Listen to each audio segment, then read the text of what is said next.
Hi, I'm Jim Kreider, and this is the Intentional Living Podcast, where we have conversations about how to use your resources, your time, your money, your talents for what's important to you in life in an efficient and effective manner.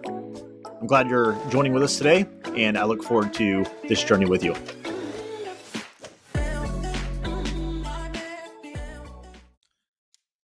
All right, Cody Morgan, thanks for joining me today on the show. Hey, how's it going today, Jim? Great, thanks for being here. Hey, I guess before we get started, um, who's Cody Morgan? Why are you here? So I am Cody Morgan, and I grew up in a small farm town in Minnesota, and then I joined the Army. Then I transferred to the Air Force because I didn't know what else I wanted to do with my life, and now I'm moving back to Minnesota, and yeah, and I just went through life not really understanding money a whole lot or how it worked, and I always thought like there'd always be more, and then I realized with the family that I got to start pre-planning, and so I hired somebody smarter than myself, and I met Jim and through my wife. And you've been awesome. You've helped us out a ton, and we really appreciate it. So why I guess why are you here on the show, and what do you hope to talk about? So I'm here.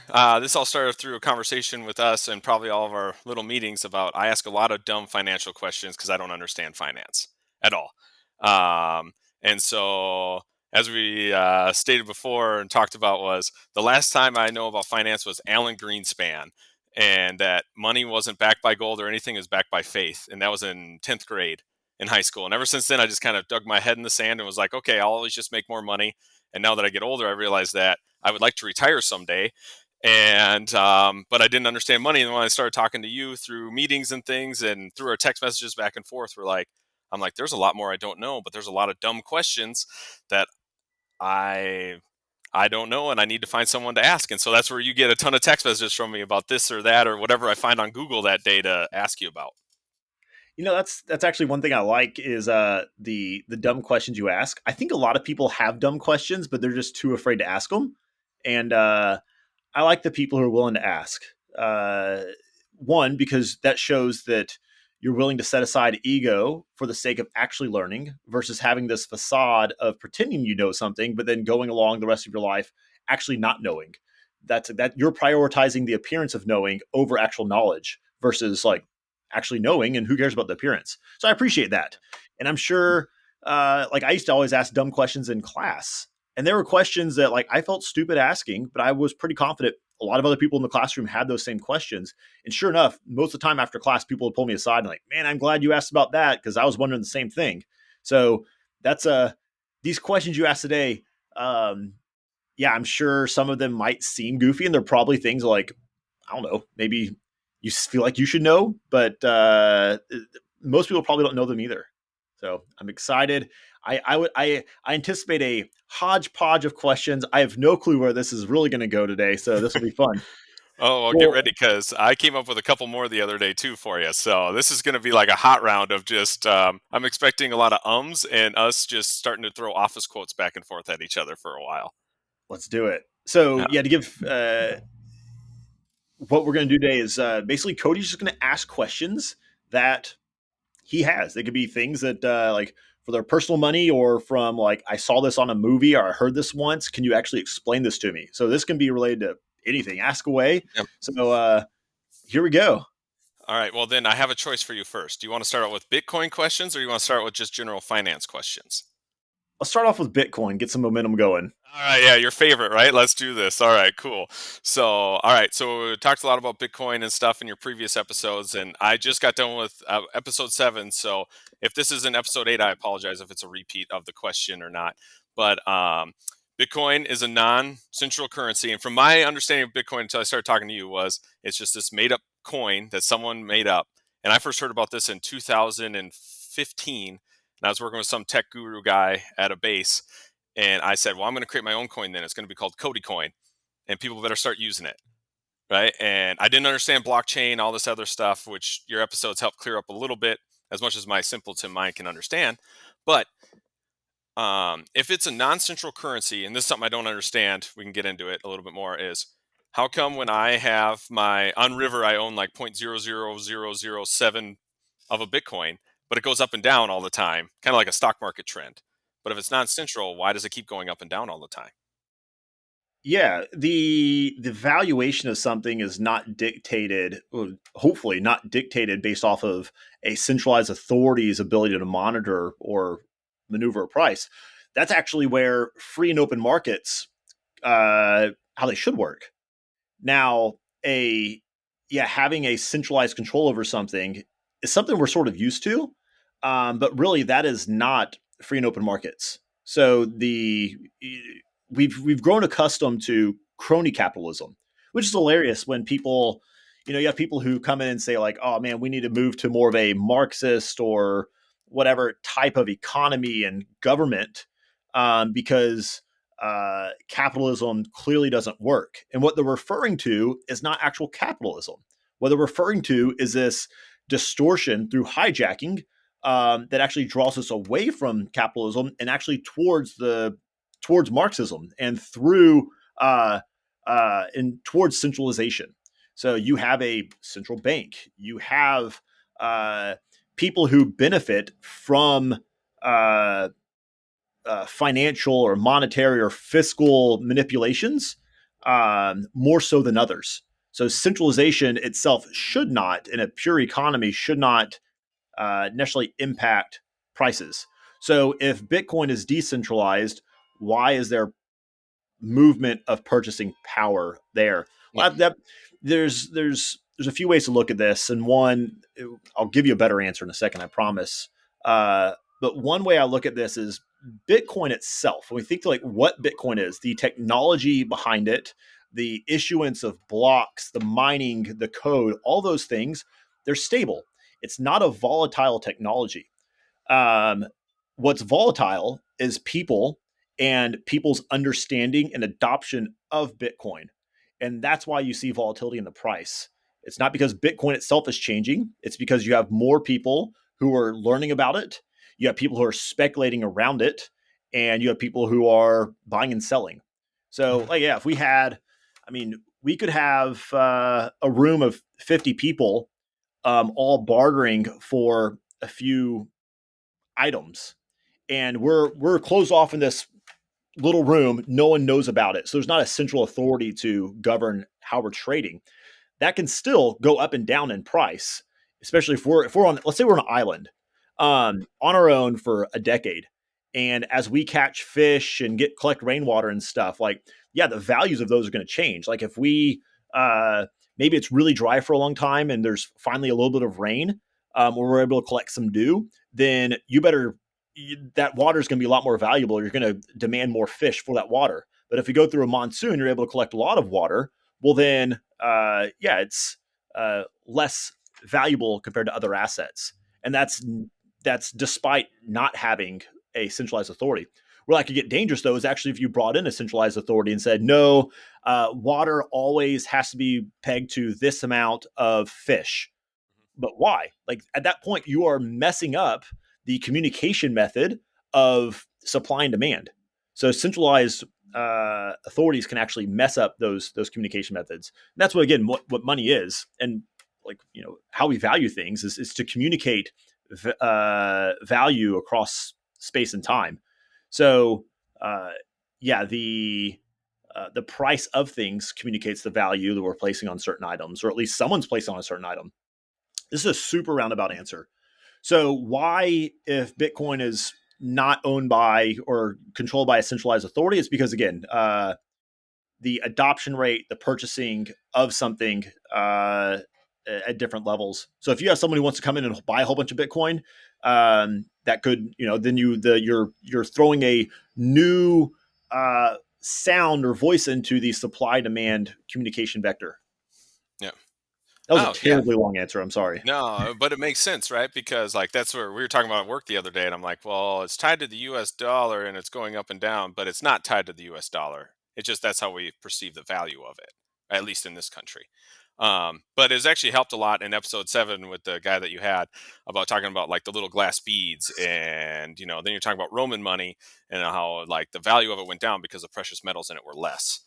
overall. And so no, that actually helped out a lot. But now here's my other question with that, right? So El Salvador just adopted it, was 2 years ago now, Bitcoin as one of their currencies. Let's say, heaven forbid, but that country just goes bankrupt, everything like that, right? Will that cause the Bitcoin value to go down? Um, it could, because they own a decent amount of Bitcoin. So if Hmm. they had to immediately sell a whole bunch, Yep. then yeah, again, you have supply and demand. And if a whole bunch of new supply hits the market, you're gonna that could drain the exchange rate of that Mhm. as you find more people who are willing to buy it, the demand. Now, eventually, it will reach an equilibrium as you have a number of buyers who want to come in and stabilize the purchasing price. But yeah, Yep. technically, that could impact the price. Same thing if you had, I mean, Satoshi Nakamoto has a ton of Bitcoin on a wallet that hasn't moved in whatever 15 years. So if he came in and sold all his Bitcoin, moved off there, yeah, it would drop Bitcoin's purchasing power probably relatively significantly over a short period of time. Again, because you're messing with the supply demand communication method. So it'd be the same thing if that dude in England who's like missing like 1,000 coins in the trash or something like that, and he's going out to go and find them. That was a story a couple years ago, I think. So Yeah, I mean, there's yeah. yeah, it was I think what you're referring to is a guy in the Netherlands who's Oh yeah, he's that's it. spending a Yeah, fortune to unearth yeah. a uh, It was like a flash drive or something. yeah, it was on a flash drive, and he's unearthing a old, like a dump, a landfill, Yeah. as he's searching for this thing. It's crazy. Yeah, I Oh, mean, there's based off of that, like obviously there's amounts of units that will impact.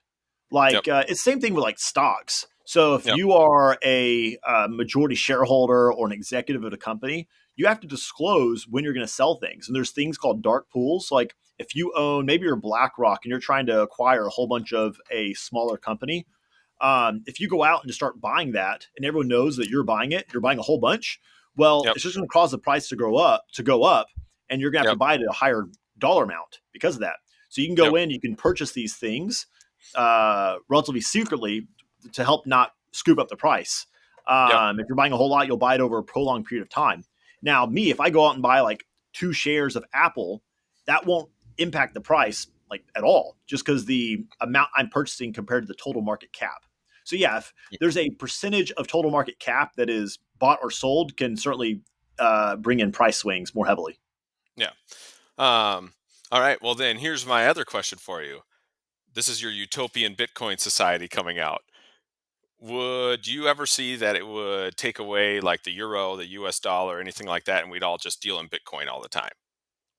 Possibly. I don't know how this is going to play out. So Yeah. we could have fiat currencies, or what are currently fiat currencies, that become backed by Bitcoin. Hmm. So maybe it is like just like the U.S. dollar. The U.S. dollar was originally backed by gold. We used to trade in gold, and then it was too difficult to trade in gold. So you were issued a depository note of, Hmm. hey, at this bank, this paper signifies that you have this gold. You go to the bank, you could turn it in for your gold, and then it got to the point where people are trading those notes from one another. Like I give you this note, and then you can have once you have that note, you can go to the bank and exchange it for the gold, and then eventually people were just trading those notes back and forth. And then we had governments come in, create those notes that was backed by the Hmm. gold that was owned by them. And then eventually they removed the gold itself. And now we're just trading notes that say it's backed by nothing except for the ability to say that it's backed by their power, their authority. Yep. So yeah, we could eventually get where like this US dollar is related to this much Bitcoin. Or Hmm. we could just get away from that completely. And yeah, everything is priced in Bitcoin directly. So then, do you Um, foresee like gas instead of being, I think it was like $2.50 today or something like that in Texas now? Can you see it where it's like 0.00001 Bitcoin per gallon? yeah, so Bitcoin itself, like you don't have to buy a full Bitcoin. They're denominated in units called satoshis. So a satoshi is 1/100 millionth of a Bitcoin. So currently, you can Yep. purchase multiple satoshis with 1 penny. So Yep. eventually, yeah, we would expect like a gallon of gas will be X satoshis.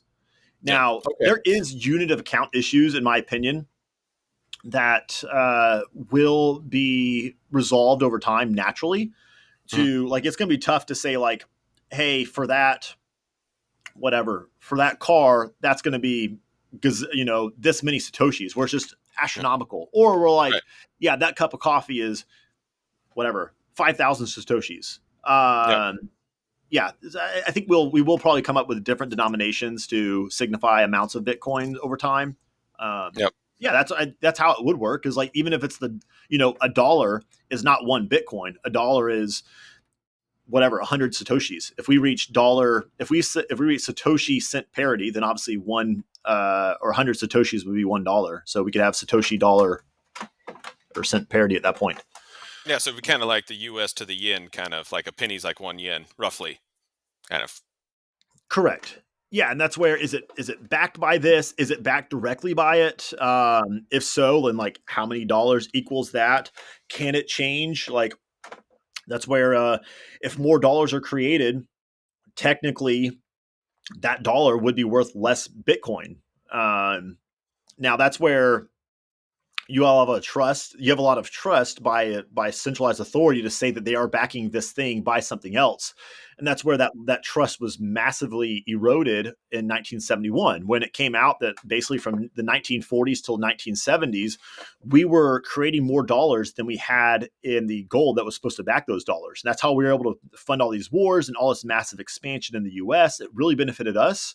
And then other countries started sort of getting a little bit privy on that and saying, "Hey, let's go ahead and I'll take delivery of my gold." Finally, 1971, we had to come clean and say, "Hey, you know what? The amount of dollars we have in conjunction to the amount of gold that's supposed to back those dollars, it doesn't fit. It doesn't line up."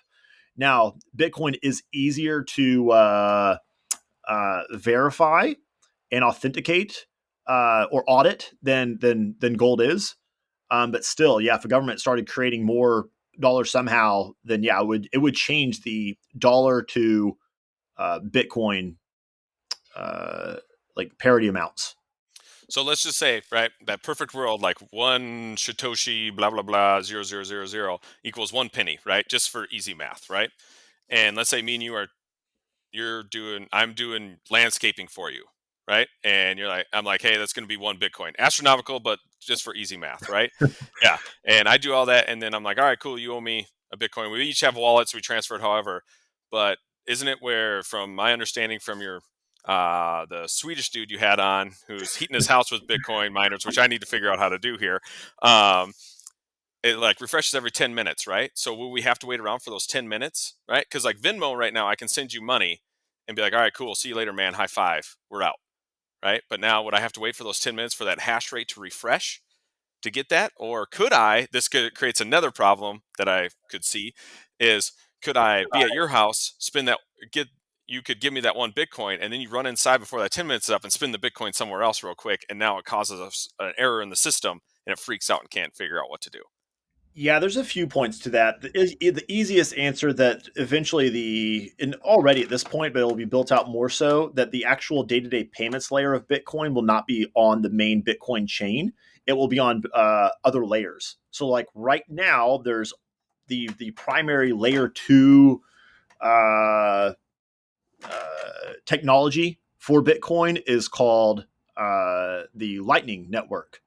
So Lightning Network is really, if you're going to send relatively small transactions or make relatively small transactions in Bitcoin, rather than paying the main chain fees and waiting for that to settle in 10 minutes or 24 hours, depending on the fee you're willing to pay, you can make that transaction over the Lightning Network, and it's going to settle instantaneously in that network, and then will also cost way less than it would to get into the actual block space. That's going to become really important, because when Bitcoin was created, and this was really a point of contention a few years back with block space and block sizes, but Bitcoin was decided that they would emphasize security and decentralization over efficiency and block sizes. And some people have beef with that and thinks that the block sizes should be larger. We can put more data in there. That we could uh, uh,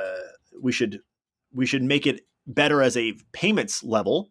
But that would that could um, bring about issues from the security and for the amount of people that to easily run a node and verify the network. So I would rather have the base of Bitcoin be a secure network, and then find these workarounds on additional layers that's built upon security. If you're not building on security, if you can have the most efficient thing that's not secure and it's dangerous. That'd be like building a whatever amazing house on sand. Yeah, it's an amazing this amazing place. It's beautiful and has uh really good insulation, so it's efficient there. But like it's going to crumble.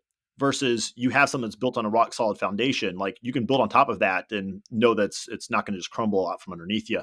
So Bitcoin made that trade off. So again, because it's built on security, it is relatively inefficient compared to some of these other cryptocurrencies out there in that sense. That's where layers will be built upon it. So like the Lightning Network, how that works in a very simplified manner is like you and I could open up a tab together, and it's like, all right, we're going to put in some Bitcoin towards this thing, and you and I, like, you mow my lawn, and uh, I don't know, I cut your hair, Hmm. and we just keep a running tab between us. And one day we want to settle that tab, and based off like, all right, you mow my lawn, you give me 1 Bitcoin. Oh, I cut your hair, I give you half a Bitcoin. You mow my lawn again, you give me, or I give you another one, and it keeps tab of that, and then we can finalize that transaction. So that's really how it's going to work. Now, not everyone's going to have their own Lightning node. Like I'm not going to have one with just you and me, probably. Like there's already big Lightning nodes that are sort of centralized. So there are risks there in a sense. But yeah, like I use a Lightning network pretty much daily to send or receive Bitcoin. Like I just bought some wine a couple days ago, uh, paid with Bitcoin over the Lightning network. And I saw that it settled immediately. I sent it to my buddy. He lives in Colorado. And yeah, I said, how much for a few bottles of wine? He told me. I sent it to him. And like he received that settled payment right then. Hmm. Yeah. No, it's just something I was thinking about when we were talking to that Swedish dude about hash rates and stuff like that. Like that might slow down transaction time, right? When we're getting faster all the time with Apple Pay and even credit cards are slow now compared to like writing a check. So, Yeah. Well, all those things again, like you're technically like a check. I mean, heck, you think about that. Like a check can bounce. They're not going to let checks going to bounce for a few days. Same thing with credit cards. Like that's going to take a bit of time to go through. That doesn't settle instantaneously. There is a level of trust. That level of trust is obfuscated to Visa or Mastercard or the bank in the case of a check. That's why the bank gets mad at you for the check was bounced, because that sort of comes back bad on the bank for letting you write a hot check. So yeah, Bitcoin in that sense is actually more efficient, even on just its main block space right now. Eventually, it will be, you know, tougher to get in as more that block space becomes more valuable as more and more people adopt Bitcoin. One last thing about the yeah. payments level and money, like backed by currencies and so on. This is sort of, maybe people would argue it's tinfoil hat conversation. I feel like people think it's less so than it was, 4 years ago when I was saying this. But like, I do believe there's a pretty good chance that we will have central bank digital currencies or CBDCs, like in short order, maybe a couple of years, or I would say in the next decade for sure. We will have central bank digital currencies that are related. That's it's uh, yeah, it's money that the or digital currencies that your governing institution can issue, and it will be sort of like Bitcoin. They'll probably try to spin it like that. Oh, it's a cryptocurrency and blah blah blah, and they'll try to make it sound like Bitcoin, and so it's a marketing scheme. Um, and then I would venture to say that this will also come in with two other things. Like I think that some sort of universal basic income will become a norm, and it'll be easier to issue that universal basic income with a CBDC. So, like every month, the Morgan family will get $500 dropped into your CBDC wallet.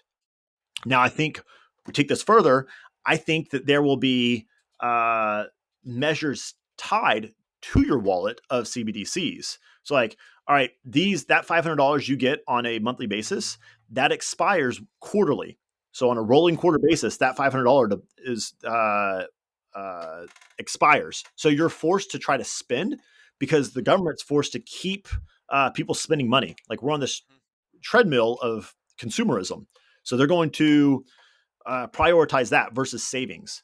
Uh, Again, to take the tinfoil hat maybe a little bit further, I would speculate that that will also go in line with some sort of like social credit score. So, I mean, yeah, with a CBDC, you think through like with cash, the government doesn't like cash really too much. Which, side note, it's pretty funny when people think that Bitcoin's evil because it can be used for nefarious cases. Like, okay, well, so can cash. Like, around 90% of US dollars have traces of cocaine on it.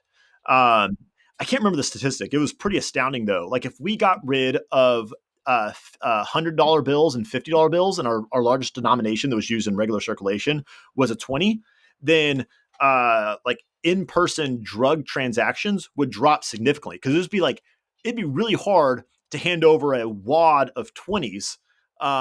Way harder to do that than it is a wad of hundreds. So yeah, people don't talk about that. Anyways, I think the government is aware of that, and that's why they're pushing for other payment mechanisms. Also, you can maybe have under the table transactions that they're not be able to collect taxes on because you give me $20 for cutting your hair, you don't do you have to report that legally? Well, you should legally, but yeah, you gave me $20, they don't know about that. Anyways, there's so many reasons that I think the government would push for CBDCs, and yeah, one of those I think will be monitoring transactions. So again, this is all speculation, but I'd be sort of surprised if this doesn't happen in the next 10, 15 years. Is Well, if you let me ask you this real quick, right? So, right, what would stop the government? Let's just use right the dollar right now because that's everything that me and you understand. What would stop the government from going, "Hey, you know what? We're done printing money. We're done. The coins, everything, we're just done. It's all going digital. It's over." Like whatever you have in your pockets, whenever it goes through circulation, you can pay cash for the next 10 years, but eventually your money, like the dollar isn't going to be worth a dollar anymore. It's just like a collector's item now. Wouldn't that become a cryptocurrency in and of itself? um what would become cryptocurrency? Like the US Just the dollar the that's US digital? dollar would become a crypto because it's digital now. Yeah, I mean it'd be a digital money. That's why it's central bank digital currency. Yep, Now, is it backed by cryptography and like yeah. what do we mean by cryptocurrency and the blockchain, all that stuff? Like, yeah, there's some level of digitization of the dollar, but that does not mean it's remotely the same thing as Bitcoin. And that's where I think that's where things will go. Is basically we will suck out actual tangible physical dollars and coins from circulation, and you'll be forced to use digital currencies. Um, Again, I think they're going to push that um, for a few reasons. One of those is is going to be for monitoring where your money goes, and then also they're going to say, oh, like this will make it easier for us to give you your monthly subsidy, which I think they're going to do. Is everyone's going to get so many dollars per month or whatever. But they're going to monitor your spending, and it's like, hey, Cody, y'all's family, y'all get $500 a month for existing. Congratulations. But again, there's going to be parameters. You have to spend that $500 quarterly to keep money in circulation because that's what keeps our economy going. Two, I think it'll be where like, hey, Cody, if y'all are using your money for things that we don't approve of, next quarter you're not getting your 500, you're getting 250. You do it again the following quarter or following month, you're not getting anything. Like, hey, you spent too much money on fossil fuels or too much on red meat, or I don't know, maybe you gave to this organization that we don't agree with. Um, you better watch it. And I think they're going to try to force people to use their money in a way that they want you to. This is big. Again, this is tinfoil hat stuff, like most people would say at least. But if we follow like what the World Economic Forum is pushing, um, it would indicate this is probably the direction we're heading, which I think Bitcoin is the antithesis of this. And yeah, I think this is coming to a head of battle of these forms of money from uh, uh, self sovereignty and relative surveillance proof. Yeah, Bitcoin is not anonymous, but it's certainly more surveillance proof than a central bank digital currency would be. So I think that's another reason besides like number go up, and I'm trying to increase my purchasing power from a like protecting my family and not allowing Uncle Sam to come in and say like, Jim, you can't give to that organization. I think that's another reason to own Bitcoin. I actually saw someone last night. I was on Twitter and I saw some dude posted that Bitcoiners only own Bitcoin to increase their like to make more money, and that anyone who says otherwise is basically lying, which I disagree with. I think there's a lot of good reasons to own Bitcoin outside of I think it will increase my purchasing power. There's a lot of use cases outside of that. So Yeah. Oh man, you're super tinfoil hat right now. Well, then I'm going to add to that. Is Bitcoin just another way for Skynet to take over and become sentient? AI's coming, Chat GPT, and now we got Bitcoin. Terminator right around the corner. Judgment Day coming down. I think that AI will discover and begin using Bitcoin because like it will recognize that it is the superior form of money and that can transact itself. So you will have AI systems that you give permission, like, hey, you do your job, and like here's your budget to do these tasks, and you put Bitcoin in these things, and then yeah, it'll go out and perform a task. Like, hey, I have this AI system, I need to build spreadsheets, but it can't do everything for me, so it's going to use other AI systems that maybe you've built to attach, bring in attachments to it, but your attachments cost 10 sats. Well, my AI system, spreadsheet system, is going to go find your system and like, all right, I know this is a good purchase. I have the ability and authority to give you X amount of sats for a transaction, and it will do that.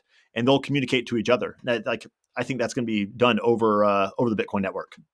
Hmm. All right, so Skynet is coming around, and Terminator's Yes. coming around. So I What need I to am buy trying to more, say. so I can be more for the robot overlords to like me. Correct. We're talking about. Okay, I would perfect. put this more towards Terminator 2, where he Yeah. comes Okay. back. Good. He's a good guy, not Yes, the like best. Yes, that's the best one. By the way, I'm just throwing that out there. yeah. So. Terminator 1 was good. Terminator 2 was definitely the best. Yes, we're talking about would be. I would say CBDCs would be uh, the dude that dresses up as a cop, and Oh yeah, the T1000, the liquid yeah, guy. Sweet. yeah, he Yeah. he looks like the good guy, but Yeah. and he's clean cut, looks good, Yeah. but there's a level of authority there that again, I'm not trying to obfuscate authority. Like I'm not trying to hide taxes. Like these are narratives that are put out. Like people who like Bitcoin like it because you don't want to pay taxes. Like that's not true. It's a matter of like uh what is a better form of money? That's where a lot of people come in. Like, you like Bitcoin because you're trying to make money. It's like, no, I like Bitcoin because it's better money. Yeah. Um, yeah. So I think Bitcoin is Arnold Schwarzenegger in Terminator 2, not Terminator 1, where he's trying to Oh, kill okay. you. It's your Good. friend. Good. Yeah. Right. All right. So, all right, we're gonna move away from the Bitcoin talk for a little bit, and I came up with this question this morning when me and Jess were driving back after we got a cup of coffee. So, inflation's going up, right, at 2% per year is what we're talking about, right? And right now it just popped in my head like, let's say, right, there's no number basis for this or evidence, but let's say right back in the 1940s, people were making $1 a day, right? And there's penny candy and gas was like 5 cents, right?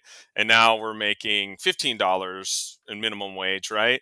But gas and everything's gone up with how much we make, right? So eventually, let's say 20 years from now, I'm making $100 in minimum wage, but a house costs me $5 billion because it's sticking with, and we're shifting.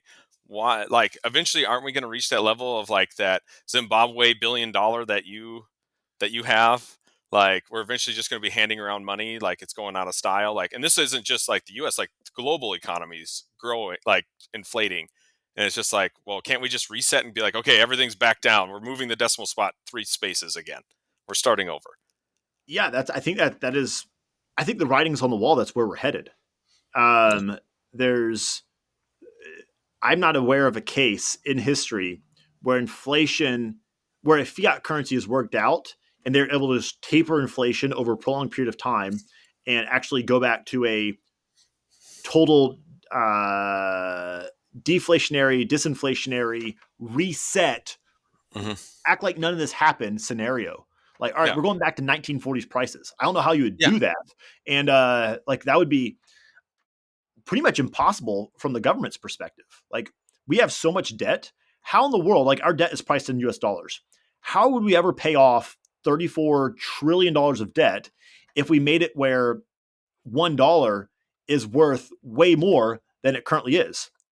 Suddenly, like that'd be like if the dollar was worth what had the purchasing power of $10, Well, suddenly instead of $34 trillion, we have whatever $340 trillion of debt and purchasing power in Mhm. a sense.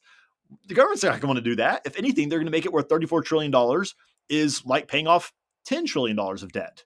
And to do that, we're going to have to make money cheaper. And when you do that, that's done through inflation. And it's this endless cycle. So yeah, I don't see how it'd be possible. Now the crazy thing here, there's a few parts to that. One, like what you've described is, I mean, it's manipulation. It's a sneaky tax on people. Like there's so many issues with this.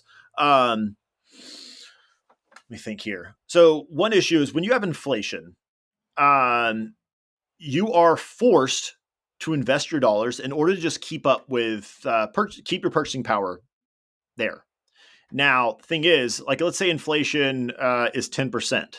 Okay, well, now I have to go buy assets that will appreciate by 10% in order just to keep up with my current purchasing power. Thing is, if I make 10% on investment, I have to pay capital. Let's say I hold it for a long period of time. So it's long term capital gains. Well, now I have to pay what, 15 to 20, to maybe have state taxes, 30% capital gains tax on that.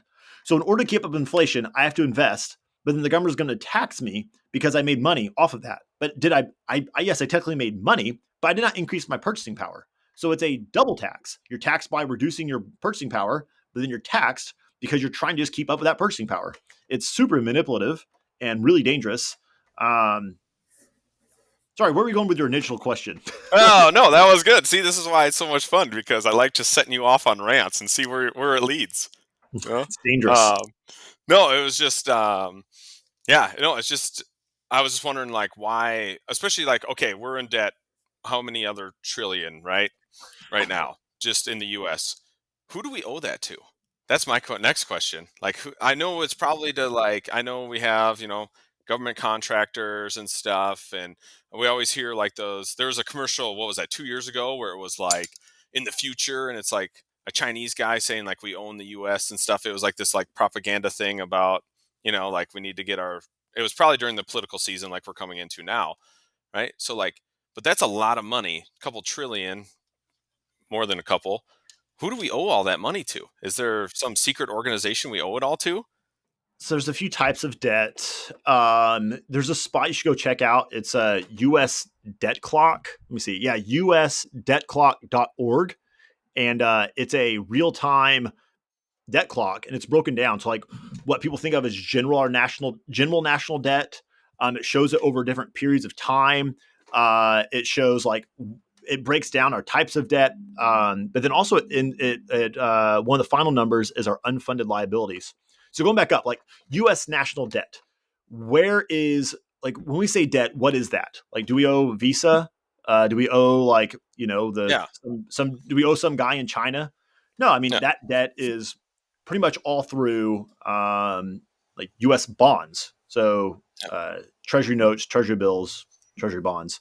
So I mean that is what bonds are. You are uh, allowing people to lend you money, and we will one day pay you that amount back with interest. We might pay you all the interest at the end, or we might pay you what's called a coupon, where you get interest over a period of time. In the end, we give you that.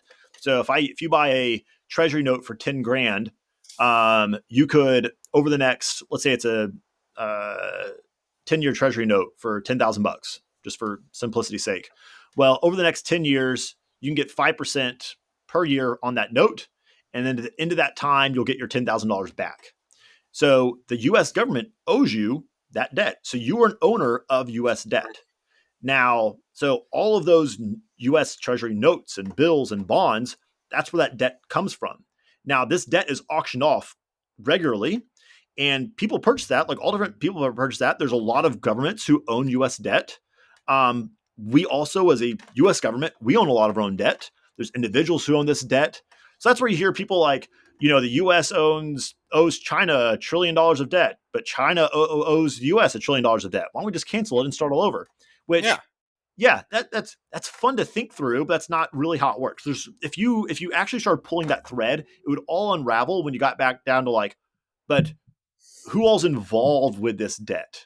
Like you have like right in the US right now, you have like tons of pensions. Like pensions, Mhm. basically have to own so much of bonds because they're considered a safe investment.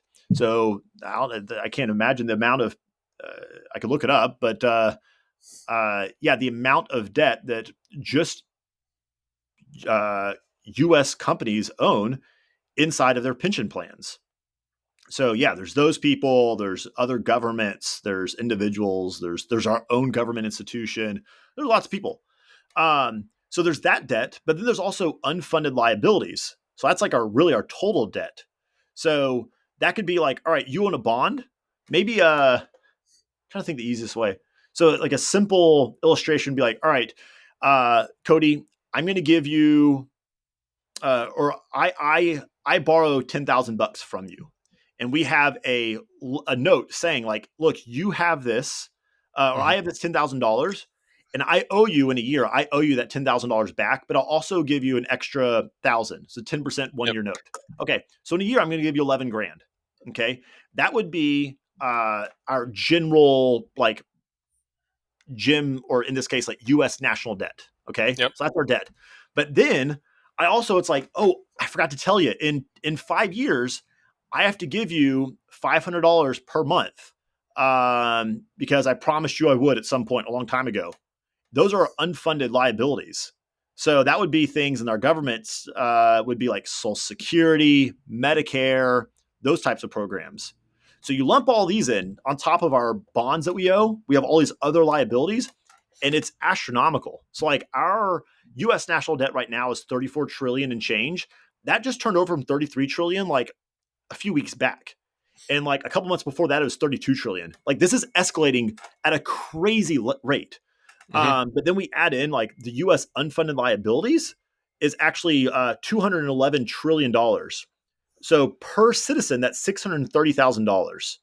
Um, yeah. So we're talking about numbers that like are unfathomable of how much we owe to everybody.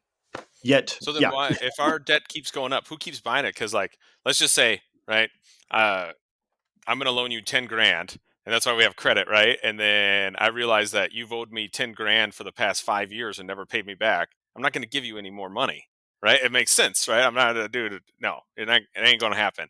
So who would buy up debt or other countries' well, debt? Because eventually someone's going to be stuck with the bill. This is like a game of where we're gonna, like that '70s show when they dine and dash, right? Eventually someone gets stuck at the table, and you get stuck.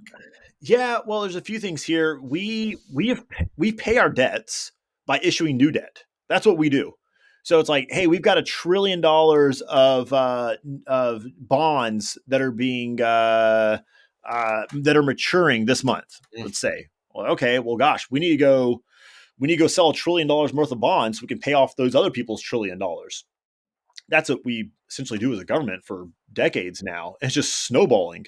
Now, fortunately, it worked out in a fortunate way for since like 1980, basically, that we were issuing debt at lower and lower interest rates. So if at first, let's say a bond was 15%, and then we were able to issue new bonds and roll that debt over to a 10%, and then a 5%, and then 2% interest rate. So our debt was getting cheaper in a sense. Well, over the last couple of years, our interest on our debt has gone up. So we're refinancing debt at a higher interest rate now. So the other thing, like other governments, so one, we have paid our debt, sort of. We've paid it by getting more debt. That'd be like you owe Visa, um, your payments coming up, and it's like I can't actually make. I don't have $1,000 in my bank account. I need to go and get a new Mastercard.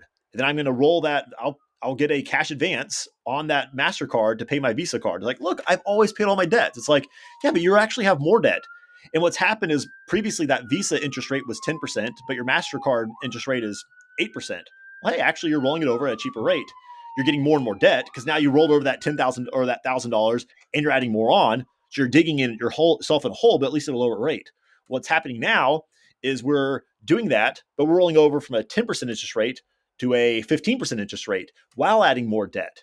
And what's happened is our receipts as a government, like our income, has gone down. Like whenever the market doesn't do very well, when uh, uh, corporations aren't producing and capital gains aren't being realized, all that fun stuff, then our gross receipts aren't as high. So like amount that we're bringing in actually is not good. So I'd be like, Cody, you're continuing to spend at the same rate. You're actually consuming way more. So you're spending more money.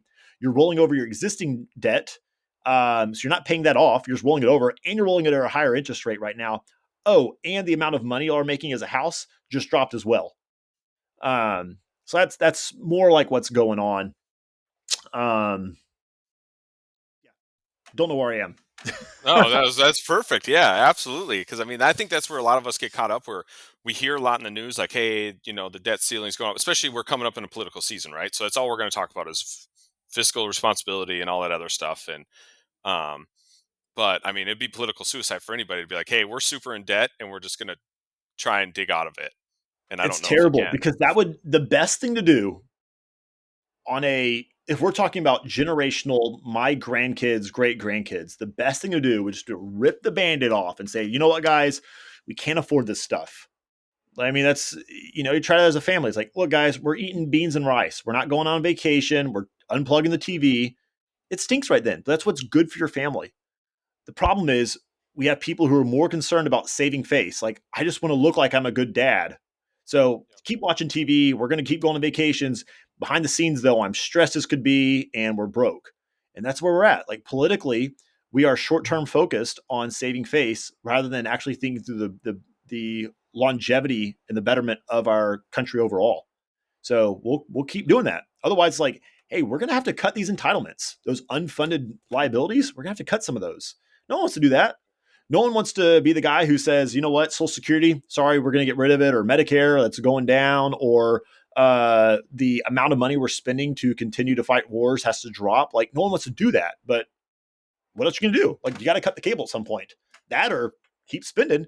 Now we're in a fortunate place where we can keep making our own money. Fortunate, sort of. Um, Oh, that's what I was going to say earlier. One other thing is historically, you asked like, why would someone keep buying our debt? Well, we've been at a privileged spot where other countries have basically been forced to buying our debt. So like we've benefited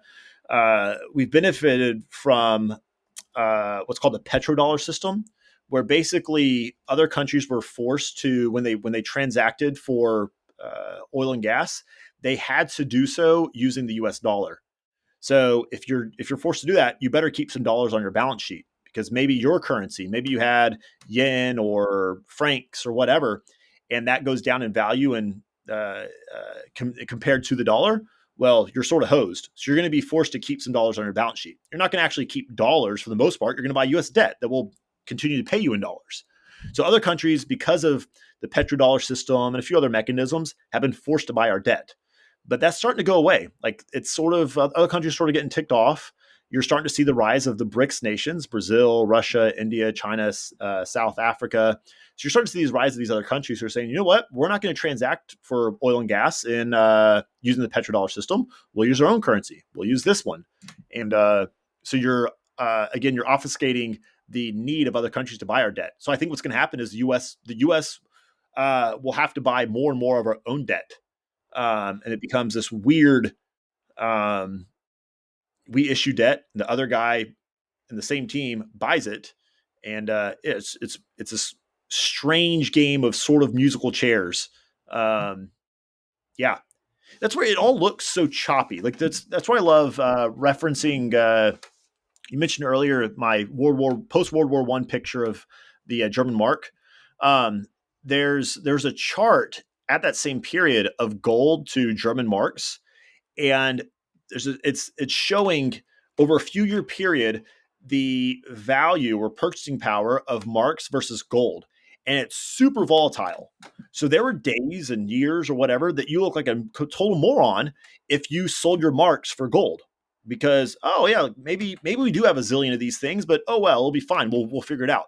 There were other times you look like an idiot for holding it. You should have bought gold. Over the long period, we all know that like German marks became truly worthless and you should have owned gold. But it wasn't clear at that point when you looked at it as a chart, and did not think through actually underlying problems here. And that's what you have people who are trying to shout from the rooftops. We're not talking about like Bitcoin as a hype, but rather, I knew Bitcoin would come back in the conversation. We're not talking about hard assets for hype. We're talking about a lot of Bitcoiners are really interested in macroeconomics because they're so intertwined. Like Bitcoin's important because it has a hard supply cap, and versus the U.S. dollar doesn't, and it can be easily manipulated when you have someone a centralized authority to control these things, who can create, print, buy their own. Like it's too much power in one person's hands, and you have what's you alluded to this earlier as well, early on the conversation. But there's something I always butcher how it's pronounced, but it's basically like it's called like cancel on effect. So what that is basically is people who are closer to the money printer benefit more by printing money.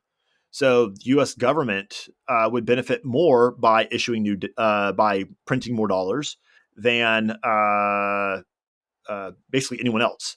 But then like big banks would benefit as well. Like right now, there's these crazy temporary measures in play for banks to be able to essentially like take loans. Uh, so they're going to benefit more than whatever, like Bill Gates. But Bill Gates will benefit more than a small business owner. That small business owner is going to benefit more than like a 10, maybe like a W-2 employee. But that guy's going to benefit more than like the old lady who's living off her deceased husband's pension that has no cost of living adjustment. Like that old lady is a person who hurts the most. Can you imagine living like what if your only income was a pension that like there's TRS, Texas Retirement System, pretty much almost all school districts in Texas, if you participate in TRS, you don't participate in Social Security.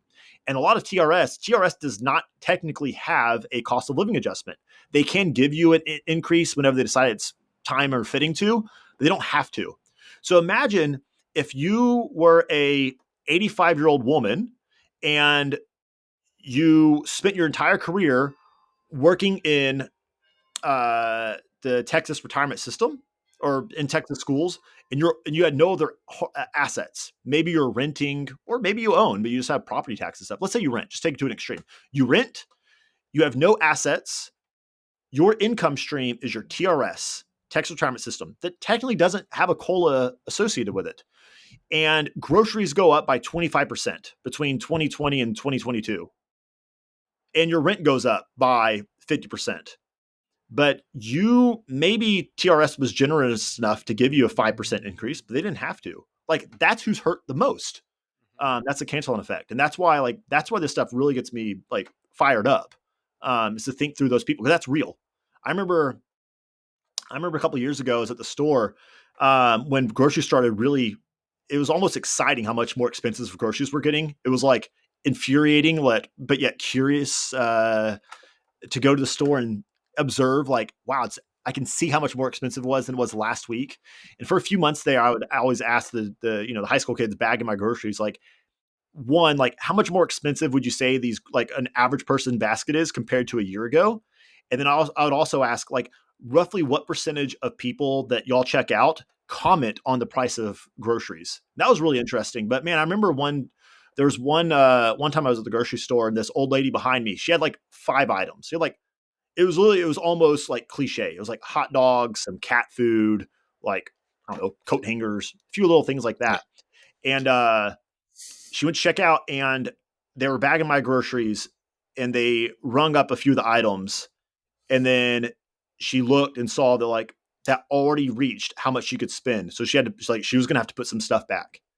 And that's infuriating. Um, Yeah. yeah, that's where you have people who are like inflation is theft. Yeah. If you own assets, it benefits you. So think through like, let's go to another country because it has experienced hyperinflation. Let's go down to like Venezuela. Let's say you own a 10,000 acre ranch in Venezuela. Like you had a great job, you made a lot of money, and you own this ranch, but you took a mortgage on the ranch, and it's 2% mortgage for $1 million.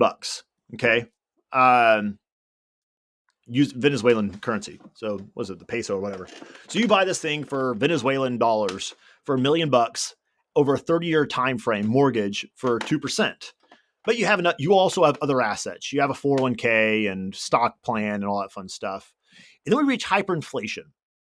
The value of your pesos or dollars or whatever we're going to call them gets annihilated. So suddenly you owe $1 million on this thing, and maybe prior you're making a lot of money. So maybe you're making $500,000 a year. So that was 2 years of work that it would cost you to pay this thing off. But you decided to take a note because the debt was cheap. Let's go ahead and do that. Well, hyperinflation comes, and suddenly you're making $5 million a year. Your salary went up by tenfold. Well, now you can pay off that land with a few months of your salary. You benefited. You just got 10,000 pristine acres of, you got a beautiful stream and all that stuff, like desirable land. You just got for next to nothing. And your assets, if they're good assets, went up as well because people are fleeing to those things as stores of value. People who are renting and don't own hard assets, they just got annihilated. Maybe they had a few bucks in the bank. Or maybe they're not able to get a bank. This happens a lot in like smaller countries. Like they're unbankable. So they had a few bucks stored away under their mattress. And that money that they just worked, if you're able to squirrel away $1 a week, and finally you have, enough for a down payment on a little cottage, like a little condo, it took you 5 years to scroll that amount away. But then all of a sudden you reach hyperinflation, and that 5 years of savings was just turned into a month of savings. And the cost of that condo went up in tandem with how much inflation took place. You just got wiped out. Um, Not only was your money stolen, but ultimately what was stolen was your time, your dreams, like your family's hopes of having your own place. That's infuriating. And that's what happens when we reach places of like hyperinflation. It's obvious, but inflation itself, like we're okay with saying like 2% inflation is good and normal and healthy. Why? Like that is unnecessary, but it is that is a narrative that we must continue propagating in order to keep this thing going. Nice. Well, that's why I like talking to you because you get so passionate about this stuff, and it gets me fired up too. I'm like, yeah, let's start mining some bitcoins and stuff. Let's do this. So let's talk about something fun, right? Retirement. Everybody wants retirement, right? We got this whole fire movement, right? And experts, and there's commercials. J.P. Morgan, invest with us, and we'll let you reach your dreams, and all this other stuff. And Yeah, there's people here's sitting in those like Adirondack chairs, oh and yeah, they're yeah, looking out just on the like beach holding oh, hands. just like sipping their coffee, and they're like, and I'm getting dressed to go to work, like, oh, I can't wait to be there, right? Yeah. No, So let's I talk think I was about just I was thinking of a Cialis commercial instead. I was thinking oh, oh I was the picturing oh, people in a bathtub holding hands in a oh, field. Like, well, wait a I second, mean, that's not if that's your retirement too, you live how you want to live, Jim. All right, man. Well, well, um, but anyways, so let's say I want to retire, right? This whole fire movement's like, retire as soon as you can, right? And you had a guy on the other day who I actually agreed with, where these fire people work their butts off for like 10 years and miss out on their family. And then all of a sudden they can retire, but their family's not there anymore, right? And that could yeah. be said for anybody who works, right? You get people who, investment bankers, military people, anybody like that, right? But let's just say, right, perfect world, I want to retire when I'm 50. I got a good, hopefully 50 years left of my life, right? And so everyone says, hey, you got to invest. Let's invest, right? Okay, cool. So let's say I retire when I'm 50, but then I have an accountant or a financial planner, such as you, and now I want to, you know, I want to live on my farm, and I have a fixed income, everything like that. How do I plan that out, right? And I know your most hated thing is I want to make enough money to retire. How do I make that happen, right? Because everything's so volatile. But I'm talking like the very basic stuff, like do I sell a stock a year? But then if I sell a stock a year, eventually I'm going to run out. So am I trying to plan that perfect peak of I die when all my stock runs out? Or like how, like I don't know, like it is the dumbest question, but nobody ever talks about it. They're just like, yeah, invest and you'll retire, it'll be Yeah, great. you invest and you retire on it. Like what does that mean? Right, So exactly. And I it's like you got like 401ks and you got IRAs, and everyone's like, you got to do this, you got to do that, and you're like, okay, but I want to retire when I'm 55. And they're like, cool, okay, like okay, I retired now, what do I do? Like I know I'm sitting around sipping coffee in my Cialis commercial, I get that. But like, where's my money at, right? Like, and where's it coming from? yeah, that's um at least you Sorry, got I the got you. I got you thinking about bathtubs now. Sorry. no, so many funny things. Well, you got the names right. I've Yeah, heard so many like, oh, where's my K104? It's yeah, like there's like a radio station, or Yeah. yeah, my 401k. There's a guy who thought his 401k meant that you get $401,000 when you retire. Yeah. And that was a given. Like, yeah, there's so many crazy things out there.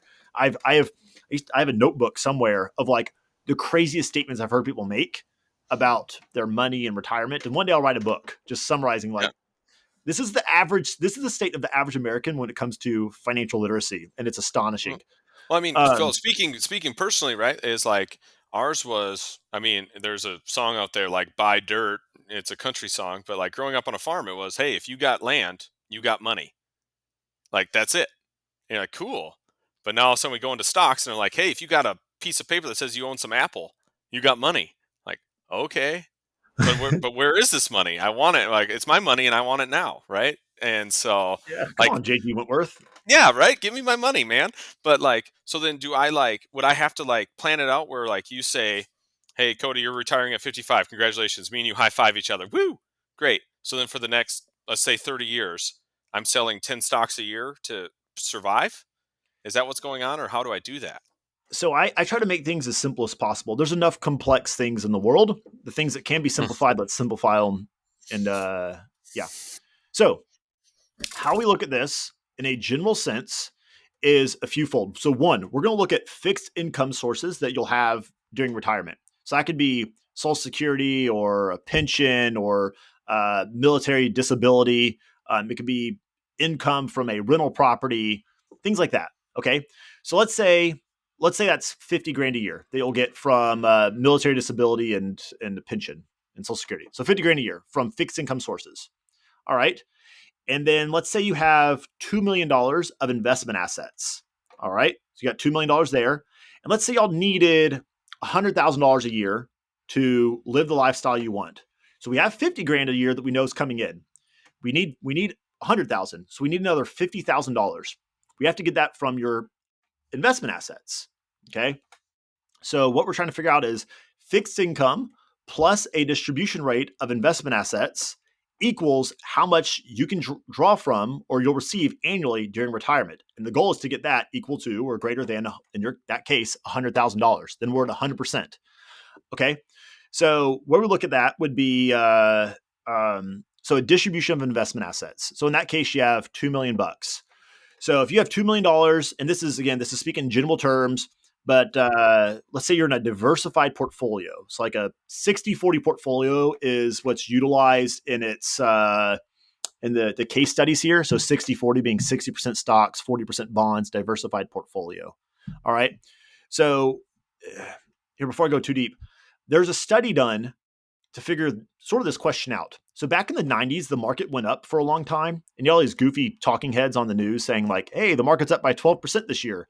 You can pull out 12% of your portfolio and you won't run out of money. Like you can pull out 12% every year and you'll actually keep your initial basis in there because you're just pulling out the growth, which sounds great. And it gives a lot of people a sense of false hope.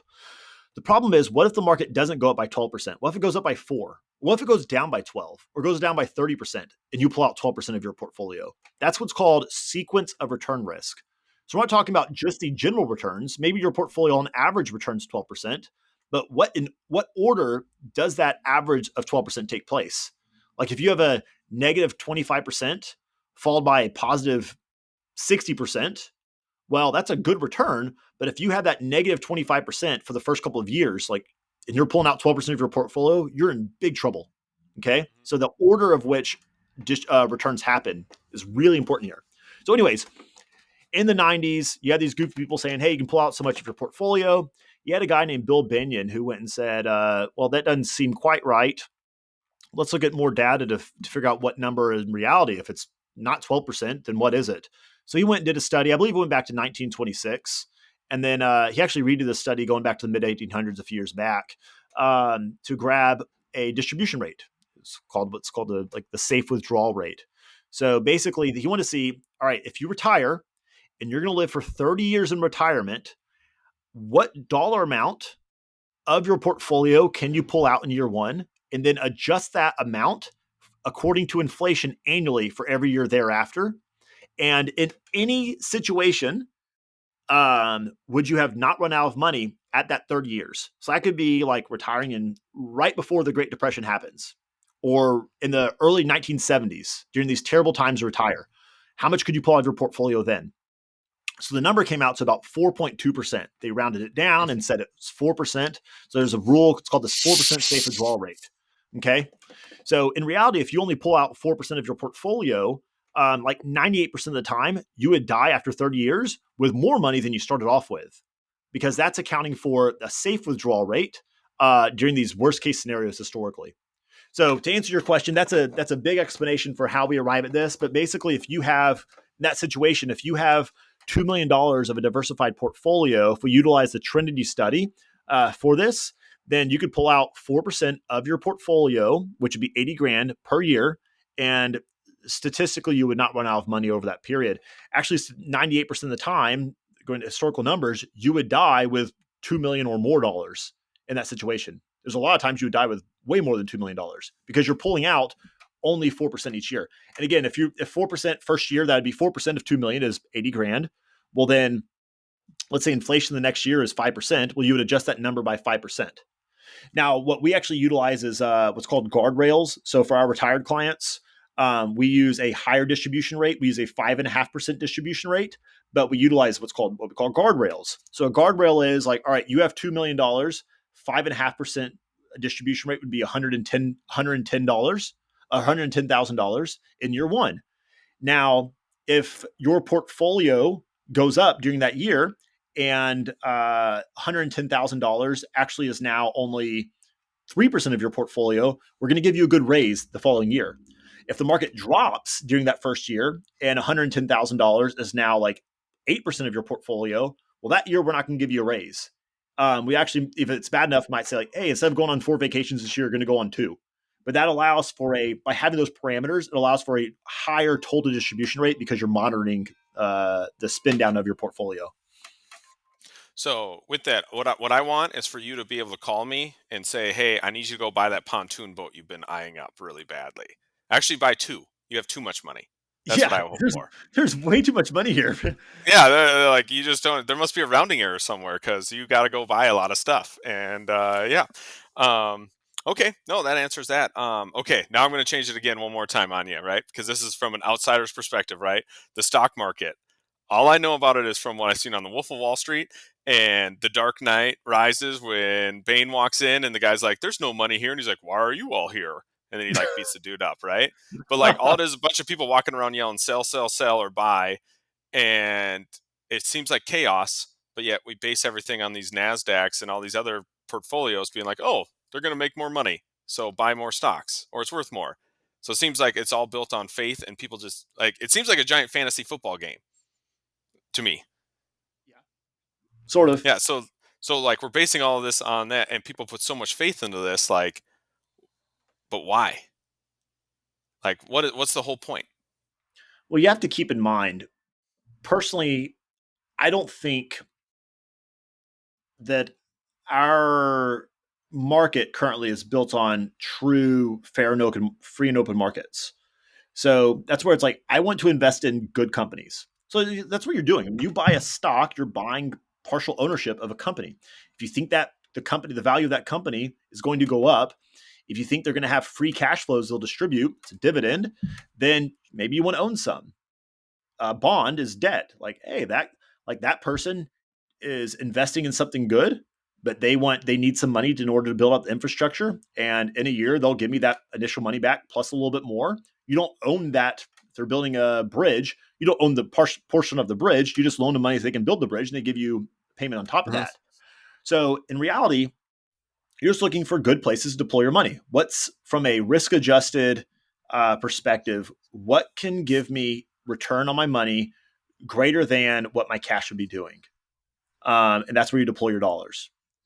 The thing is, where we're at right now, that's not the case. Like owning companies that actually are solid and make money is not necessarily what's in vogue. It's what companies have access to cheap debt and can continue to scale and grow. And like maybe they're zombie companies that aren't making any money, or maybe it's debt that we know is terrible. Like there's a few years ago, countries were issuing negative interest rate debt. Like you give me $1,000 and in 10 years, I'll give you $900 back. That's ridiculous. Who would buy that? You're not going to buy that because of any rational thinking. You're buying it out of speculation of manipulation. Like you're buying that because you think that these centralized authorities are going to take interest rates where instead of you buy right now you buy it you buy $1,000 you'll get $900 back. Well, if you buy it next year you only get $800 back. So it's like, man, that $900 back is way better than $800 back, and someone's going to want that one later on. Like that has nothing to do with rational investments. That has to do with like playing this goofy game. So I think there's a good reason that's not easily understood. Um, yeah. No, in general, like what we should be observing is the market figuring out values of certain things. So, like, yes, like I think that this company is going to do well, that they're deploying their capital well. They have good marketing. They have good executives. They have what's called a moat around the company. So, like, they have something that's protecting them from outside intruders. That's going to protect their longevity. So they have a good moat as a company. They produce free cash flows and they're growing or whatever. It's like, that's a good place to put my money. Um, so that's normally how it works. And other people are like, I think it's valued fairly right now. I don't think it's going to go up, so I'll sell it so I can buy something else that I think will do better. And then you have these people who are saying like, hey, I want to buy that. Well, I want to sell it. Perfect. Let's make a market Mm-hmm. makers. They go through and they connect buyers and sellers. Um, that's why there's so much yelling. It's just people trying to communicate what they think's the best place to put their money at. But again, we've lost touch with reality. Like we lost the plot so long ago. Yeah. And that's even like right now, like with the rise of index funds, like no, very few people even know what the heck they invest in. Like you Yeah. go buy an index fund, like you own everything. It's like in that thing, there's so many like cruddy companies buried deep in there that don't have any business being in like being owned, but they're carried along because they're part of an index. Yeah. Sort of like a real estate investment trust as well, like a REIT. A REIT is like a mutual fund with real estate. And like maybe you own some place like in the bottom of that REIT is like some cockroach invested apartment complex in the middle of a junk, you know, little spot that no one wants to rent, but it's being invested in just because it slipped into that thing. And Yeah. when anyone in reality, like if you actually went and visited that place and looked and said like, I think this is a good investment, no one's going to buy that thing. It's slipping through the cracks because we got to keep the money going. Yeah. So it is a big gamble. It's a big fantasy football game then. Yeah, sort of.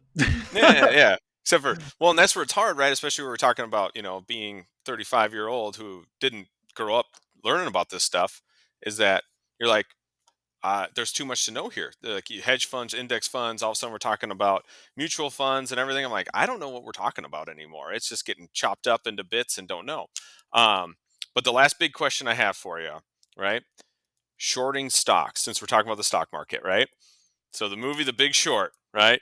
Christian Bale's character is jamming away on some drums or something like that, and he's like, I'm gonna short all like mortgage companies stock for some reason, right? I don't know why. I didn't understand half the things that were going on in it. So w- but here's my question for you, right? So let's say you buy stock in, let's just say AIG, right? That was one of the banks that went under, right? I think in 2008 when this happened, right? You own stock in it, and I short them. I said, hey, no, something's going to happen. These guys are going to fail, right? So I'm basically betting on them failing, and you're betting on them winning. So we're basically in a horse race against each other, Yeah, right? sort of. Yeah. Yeah. So let's say then they do fail, okay, like they did historically. Where does that? So I shorted the stock. I said, yeah, you're going to fail. Well, their company goes under. Do I get your money then? Is that where that money's coming from? Yeah, what you're But then they, describing is yeah, options trading. So yeah, when you this options can get super complex, yeah, but it doesn't have to be that hard. Like there's there's what's called call options and put options. A call option is if you think the value of something is going to go up. Here, so we'll make it you're the purchaser of a call option. Okay. yep, So you think that AIG is going to go up, but you don't want to hmm, go buy AIG right now, but you want the ability to buy it later on for $30.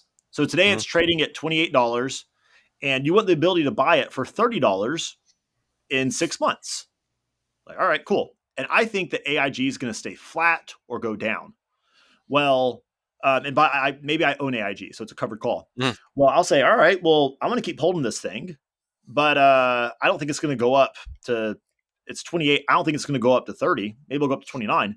Well, yeah, I'll buy. We'll come up with an agreement where you have the ability within the next 6 months to purchase it for $30 a share, and I have to if you exercise your option. If you say, Jim, I want to buy this thing from you for $30, I have to give it to you for that amount.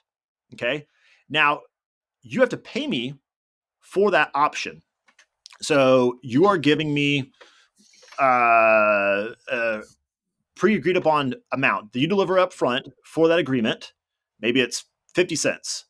Well, I get 50 cents to take that risk of it going up too much. So that day I profit 50 cents. So what happens is, let's say in this scenario, again, it's called a strike price is $30. So that's actually, let's stay away from terminology. It's Yep. $28 today. You have the Yep. ability to exercise at 30. You give me Yep. 50 cents for that ability to exercise. Okay. Let's for the next 6 months. If AIG goes from 28 to 35, you would exercise because Mhm. you could buy it from me for 30 and immediately sell it if you'd like for 35. You just got $5 per share built in. You paid 50 cents for the ability to do that. I lost. Well, I owned the stock, so I made the difference from 28 to 30, but then I lost Mhm. the other run up. So I made $2.50. You made the difference. If AIG goes up from 28 to 30, well, you're not going to exercise on me because, or let's say it goes up to 29.99. Okay. Mhm. Well, you're not going to exercise because why would you buy it for 29.99? You don't have the ability. You have to buy it Yeah. at 30. Yep. So I win. I made 50 cents. It went up. So I made the amount that went up by, and I made my 50 Yep. cents. Same thing if it goes down. Now, if it goes, let me think here. Um, if it goes up to, let me think. Here, let's skip through this stuff. You're talking about shorting. So shorting is another option. It's the ability to uh, you're hoping a stock goes down, so you have the ability to sell it to me at a predetermined price. Mhm. Okay, so let's stick with AIG for $30, and you think that AIG is going to go to zero, and I don't think that's the case. So I'll say, all right, well, here, you think it's going to go to zero. You have the ability to sell it to me for $30 later on. And we enter that agreement. You're going to pay me for taking that risk. So you give me 50 cents for that right to exercise. So AIG goes from 30 to $1, then you can go buy it for $1, but then sell it to me for $30. You just built in a $29 gain. Hmm. So we're kind of playing the prices right a little bit. Yeah, you're you're Eh. you are speculating on movement. The thing is, there's different option periods. So like you can say like, all right, for the that price that you're paying for the ability to force me to do something, that price is going to be dictated based off the market. So like if we're talking about a stock that moves a whole bunch, it's going to cost you more money in order to get that option. If we're talking about something super stable, it doesn't really move, well, that's going to be a super cheap option because it's more likely it won't move in that band. Also, we're talking about time frames. If we're talking about an option that expires tomorrow, the chance from it going from 30 to zero in the next day is super low. So it's going to be inexpensive. Yep.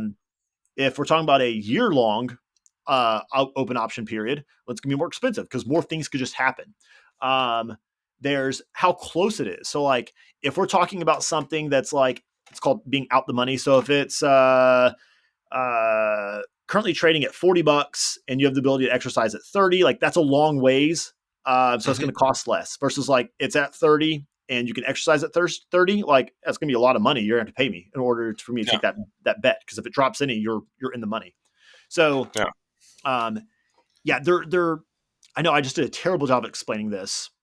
No, it You're, sounds like a lot to me. To simplify it, I like sports betting and stuff like that. So it's just like being at Vegas and being like, "Hey, the Browns are going to win the Super Bowl." Yeah, dude, that's 1,000 to 1 odds. All right, let's do this. I'm going to put down $10, right? Compared to betting on one of the better teams, Chiefs winning the Super Bowl, right? So, and the Yeah, more you're volatile it is, the more money you could make off of it. correct. And like maybe the less it costs you, yeah, like Yep. betting on some crummy team is probably going to cost you very much, Yep. because the chances of it are slim. So Yep. you're considering you're there's someone else on the opposite side of that trade who has a different opinion than you. Yep. And you're just meeting an agreement to say like, I think it's going to go this, I think it'll do that. That's why, like in The Big Short, he Yep. went to the banks himself in the movie, at least he went to the banks and Mhm. was like, hey, I want to short these mortgage-backed securities, and they all laughed at him because like there's no way this is going to go down. And he had to create this new product that would allow him to do this. So Yep. yeah, he was forcing them, or he bought the ability to be able to buy that company back from them at a predetermined price. So if it goes to zero, he has these big built-in gains. Now at the end of the movie, Steve Carell is like, we got to do it, it's now or never. You know what I'm talking Mhm. about? He's on top of the skyscraper. It's actually Yeah. not him who says Yeah. it, it's the dude who's yelling at him. He's like, he has this moral conflict. Should he actually do it? Will he be like the rest of the Yeah. bad guys? And finally he's like, fine, we'll do it. And they make a gazillion Yeah. dollars. In that scenario, I think what that came, I mean, technically you could exercise at zero because someone, you got to get the thing delivered for $30 a share. So you just made Mhm. $30 per share. I think that situation where it's like, if you don't do it now, it's never going to happen.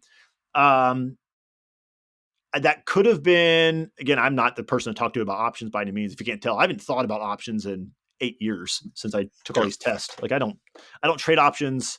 I'm a pretty boring dude. The only time options are considered is with clients who own like, not to confuse things, but like stock options or like equity positions in their companies. We might look at options to hedge their risks of companies. Like Mm. if you own a company stock that you can't sell, it's going to vest in 3 years. Maybe we could buy some options in order to hedge that risk of something you Mm. can't sell. That's really the only time I even think about these things. So that's why I sound like an idiot right now. No, you don't Um, sound. You sound way smarter than me. I'm the one asking about Christian Bale drumming on drums to figure out how to short a stock. nah, So. you're good. Um, anyways, I don't know where I was heading. Oh yeah, at the end of the movie, he's like, "We got to do this. It's now or never." There's a few reasons that could happen. Again, like options expire, so like, Mhm. I mean, they basically automatically exercise if it makes sense. Like it'll just exercise it for you, but maybe those wouldn't automatically, and maybe they actually expired that day, and it was like, "We got to do this before they expire," and you lost all your money. Or maybe it was like a liquidity place. Like this Mhm. place is literally not going to have money to pay you. So you have to exercise now. I mean, if we're talking about like Apple stock and you short Apple stock from Yeah. like $100 to $95, like you would make that and it went down, you would get that difference, you know? Okay. So that's why Yes. in that movie it seems so crazy at the end, is probably because we're talking about not just like shorting a company. We're talking about this cataclysmic collapse. Yeah, and I mean, well, if it was just a normal like, "Ooh, you made $5," you wouldn't make a movie about it. We'd be like, "Well, that was the most boring movie I've ever seen in my life." The okay Like, wow, short. wow, that was sweet, dude. You bought yourself a 24 pack of Bush Light on that. Good job. I'm happy for you. All right, so now we're gonna come up to the end of this, but I have some fun questions for you. Okay, to change it up. All right. So here's the first one. Are you ready for this? Let's do it. All right. If you could meet one person from history or right now, dead or alive, who would it be and why?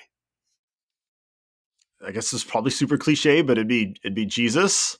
All Uh, right. yeah. That's a good one. I was expecting you to say Warren Buffett. I'm not going to lie to you. Nah. Jesus is way better than Warren Buffett. Well, yeah, we can all agree upon that one. Come on now. I All feel like right. that's more of a cop out answer almost. Yeah, that Yeah, was I mean, okay. All right. Let's do okay. Besides him, obviously, yes. Okay. Who else then? yeah, I guess my other answers would be super cliche. It'd be other apostles, so probably Peter, maybe Paul, Okay, you uh, can't. Oh, oh, man, you're Stephen. cheating. Okay, Okay, we're moving outside on of to another one. no, You're a okay, cheater. no biblical Yeah, person. Um, yeah. Man, I don't know. Maybe King Griffey Jr. I'm just kidding. That was my favorite baseball player as a kid. Dude, No, well, he there's was my first glove, man, back in the day. I had the blue glove. It was sweet. It was signed by him in gold. It was the coolest glove I ever had. I do everything. I hit left-handed on all sports Yeah. because of when I was little. Like I'm naturally right-handed, but I wanted to Mm. be a lefty like Griffey. So Oh, it sort of screwed me up.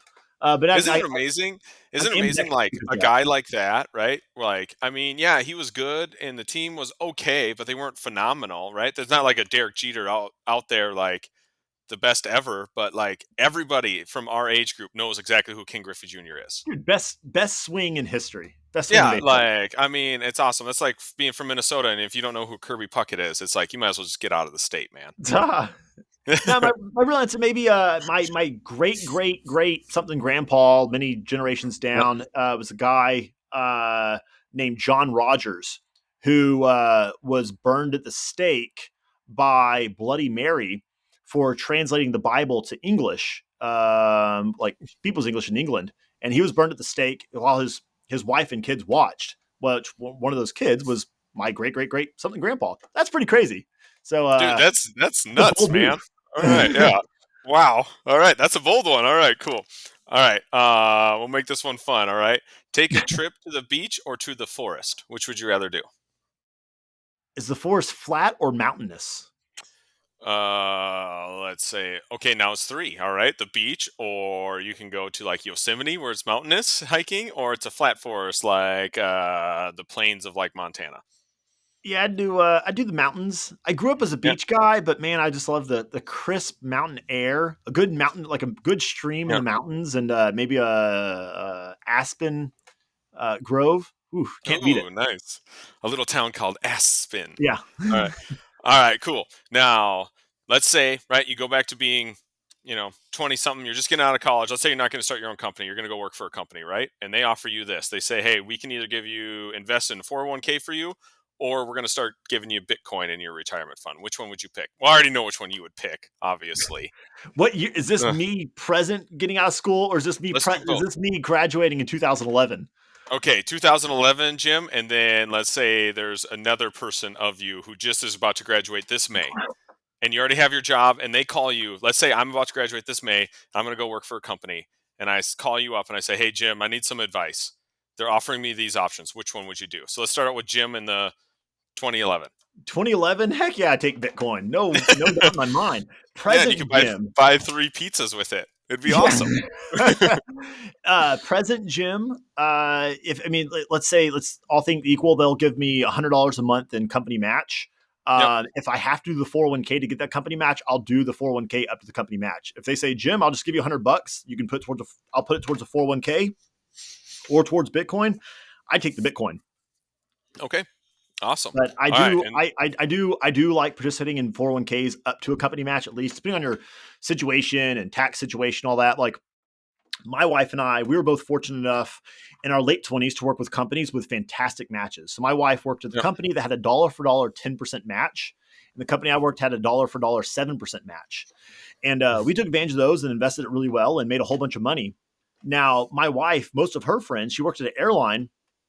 Most of her friends did not participate in the 401k because they were like 26. And I was like, oh, I just want to go to brunch and like, I just want to travel, which is great. Like go to brunch and travel. But they were 30 and had never put a dollar into their 401k plan versus my wife has a whole bunch of money in hers. Like, yeah, it's free money. So Okay. And then this is a question that my son asked me the other night, and so I got to ask you this: if you could only eat one food the rest of your life, what would it be? would it be healthy for me by default? Yeah, like yeah, sure. Christmas Chronicles too. You eat cake and it's like broccoli or something like that, right? I don't know if you've seen that yet, but yeah. I haven't. But yeah, you'll Man. live like you'll be who you are, whatever. But you can only eat one food. It's like literally every other food disappears off the planet except for this one food, and you have to eat it. What would it be? Oh, that's tough. I'm conflicted. Maybe either like a medium rare ribeye or fillet or chocolate ice cream. Um, That was like the most Texas answer I've ever heard in my life. Yeah, it'd be one of those. If I was going to Yep. make more things, yeah, more Texas, it'd be like, or maybe enchiladas. Yeah, nice. Nice. Awesome. Okay, and then the last thing I got for you is what would you give, I was talked about person who's just graduating from college or trade school or whatever, let's say mid 20s, right? And they're about to start, hey, we just got out. I don't have any debt right now. What advice would you give them right away? I really encourage people to think through investing your time and in yourself really well. Like I think that your 20s, a large part of your 20s is to learn about yourself and to learn about the world and things around you. And investing by trying stuff is really important. So, one, um, try things. And I say this, I try to hedge how I say this. So, try things and be willing to stop when you recognize that you don't enjoy or aren't good at something. But also, don't just sit around waiting like, oh, what am I like? I don't want you to sit around like think about what you're passionate about while not doing anything. You're not going to find your passions or your talents by doing nothing. So try stuff. At the same time, don't allow that try things side of things to be an excuse to be flaky. Mm. Do things really well. You also won't learn about yourself and learn about things unless you're doing them well. Like if you're just haphazardly trying things and just, flippantly going about it, you won't get enough out of it. And also you'll be cheating other people. So yeah, invest in yourself and and learning about things. Like we got Kendra and I got married when I just turned 22. I always romanticized being a poor newlywed, and we were super poor newlyweds. Like 2013, I think our gross household income was like $13,000, like super broke. And I tried different weird jobs, and I started a business that was a flop, but it was so much fun. And like we just tried different stuff, and then I actually I had a career job for like 4 days. And I remember those 4 days. The first day I was like, wow, this is sort of fancy. I had a big office, and it was like the 60th floor, this fancy high rise in Dallas. It was a big corner office, all glass. And the first day I was like, this is sort of neat. I feel like an adult. Day two, I remember getting in the elevator, and it was like, man, when you're a kid and you think, I don't want to grow up because I don't want to be an adult, this is the adulthood that you picture that you don't want to be. By day three, like I began praying and fasting about whether I should be there. And day four, I quit. And and then I went from a few different jobs and I tried stuff. I remember feeling like a lazy bum in that period. Like I felt like my in-laws were probably disappointed for letting my wife marry me because like I wasn't in a secure job. And it wasn't because I wasn't trying things or trying to do well. It's because like I wanted to explore and figure out where I should be and what I am good at. Meanwhile, I have a few friends who have since told me this, almost apologetically. I have a few friends who worked really decent jobs doing things that were safe and secure and comfortable that they knew weren't long-term jobs, but they were the responsible thing to do. And those friends since are now like we're all in our early mid 30s. And a lot of them are now, they've recently left those jobs because it was sort of like it worked out really well in your 20s. And now they're sitting there like, I don't know what I want to do when I grow up, but now I'm married with 3 kids and it's really hard to like try new things at this point. And I have a lot of friends who have since told me like, Jim, never told you this, but I definitely thought you were a bum for a few years there. And now I realize that you learned enough about yourself that you're able to like go deep. So like for me, when I started in finance, I didn't know what a CFP was or really financial planning was at all. I just knew I wanted to help people with their money. That's it. And that's where I started. And I took a friend of a friend to help me get a job at a big firm with that premise. And from day one, like I found like a vice president was like, hey, how do I have better conversations with people? How do I get in front of people instead of on the phone? Oh, you need to read these books. You need to get this certificate. You need to go to this position. I started running so hard. I was working 70 hours a week and reading any chance I could. And I went from job to job to job and certificate to certificate and all that fun stuff and grew. And over time, like I didn't know that I eventually want to have my own financial planning company serving people in this way, but I did get more direct. Like, okay, I don't want to do roofing sales. I know that for sure. Oh, I like working with people with money. Like, oh, Mm. I actually like working with people with like their holistic money picture. Oh, I like working with people about these things. Oh, I need that in my own company. Oh, I like working with this type. Like, oh, I want my company to look like this. And eventually I've ended up here. So yeah, I came to that conclusion by learning about myself and also what was out there. Mm. Nice. Oh, look at that. Awesome. Well, that's all I got for you, unless you got any parting shots. Oh man, I think that's it. I talked way too much, but thanks for flattering me with all of your questions. I had fun. Oh, yeah, me too. And I bet it's different being on the other side where you normally just ask the question and let the guy talk. Now you got to be the one talking the whole time. So, Yeah, the I feel like the Wizard of Oz.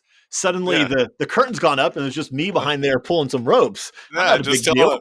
Just tell me. Yeah. Oh, well, you're a big deal in our household, by the way. No, So, yeah, thanks, you're the Cody. you're the financial guru.